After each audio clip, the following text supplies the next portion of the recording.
Hello. I didn't have anything much to add just now, but I realized something that I do take for granted that I tend to both dissociate and regress unexpectedly, often upon waking, and I want to say a couple things in the video that while it's on my mind in case I need refreshing. And that's my sense is that although my old man was a psychopath, none of what took place would have been possible. Would have been possible without this being indulged by these people in the behavioral sciences. And the thing is, this happened in in in parallel to the recovery I was carrying out with all people who didn't doubt a word I said. They never had to convince anyone of anything. Were supportive, this and that. But yet, with these psychiatrists, it was in every instance. It was along the way, sabotage this thing.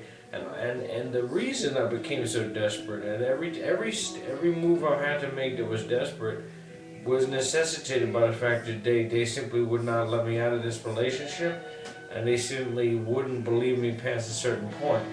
And so much of my desperate moves were not necessary, and so much of what this old man was able to do was simply because he found a place that would indulge him. One thing about these type of distorted personalities is that once a boundary is set, there's nothing they can do. I mean, they really don't have much power. But given the opportunity to play a game like this, oh geez, I mean, they just had a field day with this, and without this kind of psychiatric establishment that's just geared towards covering up abuse and fighting the attempt of people to recover themselves, and this wouldn't have been possible. But also, there's no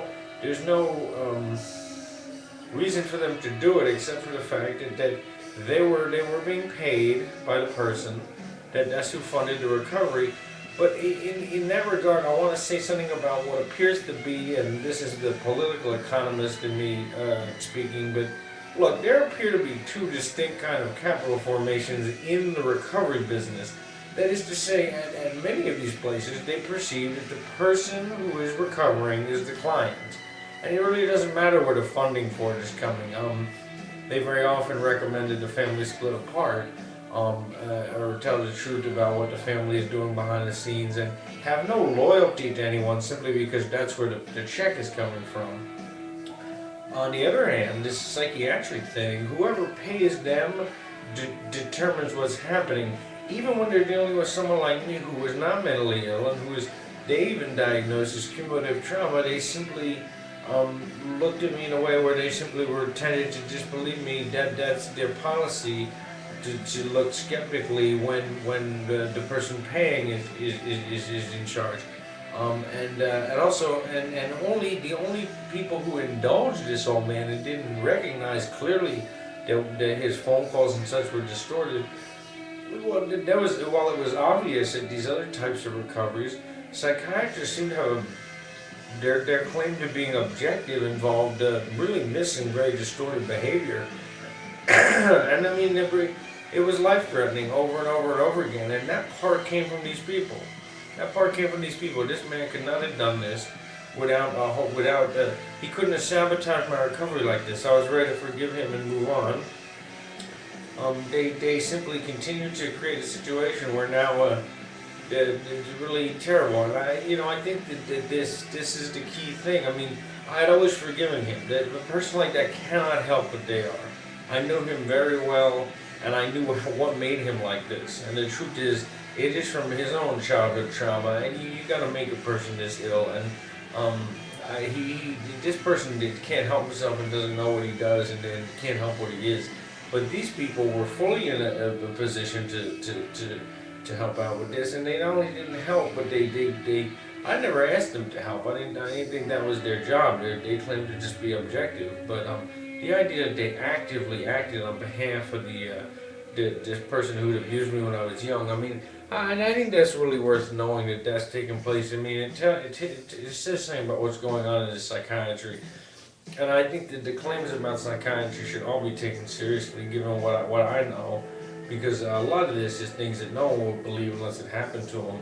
I'm inclined to believe almost everyone at this time who makes a claim about psychiatry, because a lot of what they're doing, I mean, its effects, it's invisible. It's invisible. I mean, when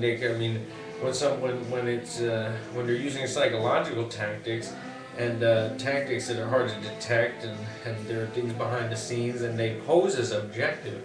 I'll tell you, man, it's very difficult. I mean, I really think this is a real terrible thing, and I think that it's got to be on its way out at some point, because there is this whole other movement that is not. I mean, and that's the other thing. It's a huge misconception about abuse recovery, that it's about like feelings and things like that, and it couldn't be more different. That is who knows about the new brain science. That is who knows about the new nervous system science.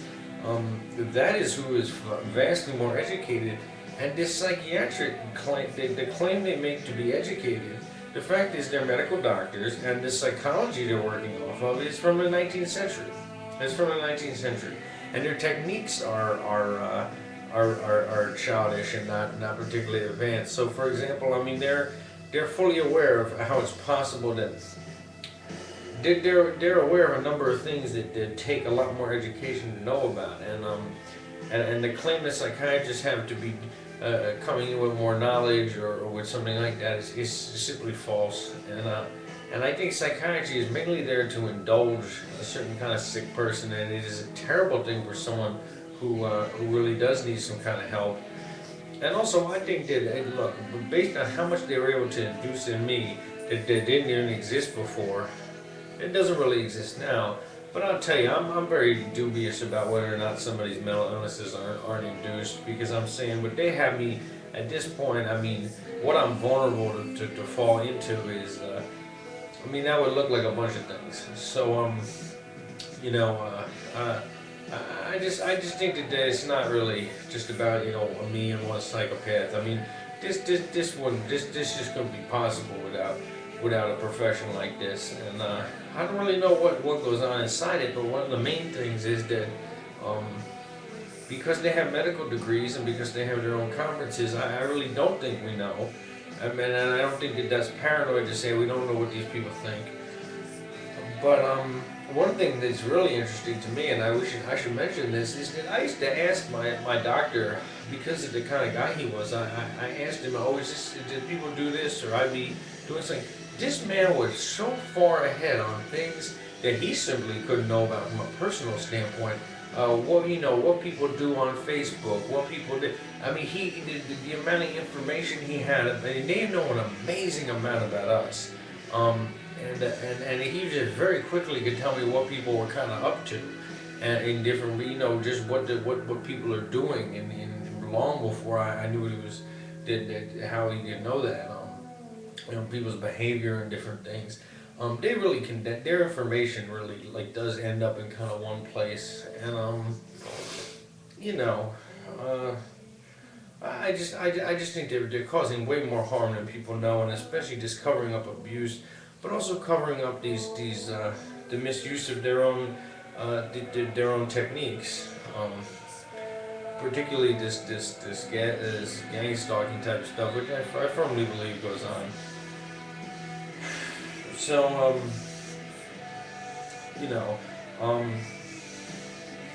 there's another thing too, which is that the use of psychiatry for the political purposes.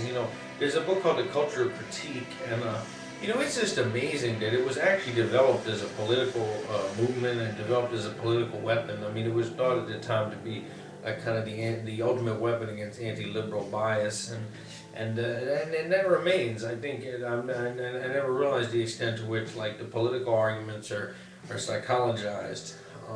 And you can psychologize anything away. It's actually one of the most effective tactics is to psychologize something. That is to say this is a projection. This is you're angry at me because you're angry at your father. I mean, it's a very sadistic thing that happens to work really well. That is, someone wants to, you know, it's just an easy thing to do, but it's such a part of our culture in this. I think it's taken for granted. It's inside people's thoughts, and I just want to put that out there. I'm not sure what I'm saying. That this kind of thing that happened to me, I mean, you know, this has got to be going on a very big scale and in all kinds of ways. And most people don't have the resources I did or the you know, part of being raised by a psychopath is that I was incredibly resourceful in my survival like skills, and no one else near me has to do this kind of thing. And I don't know how many people are locked in nut houses that don't belong there. So I think I keep looking into it and want to know the context of what happened to me. If only because it's important, because one, so it doesn't happen again. But two, you know, I have time on my hands, and I never did finish the type of research I was doing. But you know, I'm getting more curious, and maybe there's nothing there. But it'd be just I know I do have time and resources, and I'd be interested if anyone wants to share anything about you know, directions that people should look, because it can't be. I mean, look, from where I'm looking, I mean, it's cool that people can get videos on all this neat stuff, and it maybe seems like there's all this information, but I mean, to really look into something, I mean, a lot of this stuff is kind of just like, not, it doesn't really answer a lot, and there's a lot more to know about these things. And I mean, when I'm turning up about that false memory syndrome foundation, that's fucking startling. And that's, I mean, that's really amazing. And but to see it on that documentary, you know, man, it doesn't even look. I mean, when you look into it more seriously, you find out like it's much more serious. I think a lot of these things aren't very real because they're presented in some of these videos in a kind of fun way, or a way that's with scary music or something. But geez, when you get the details, you know, and realize it's just much more real. I don't know. I just nothing to do, but I'm trying to put this together for myself to become safe, and I don't know.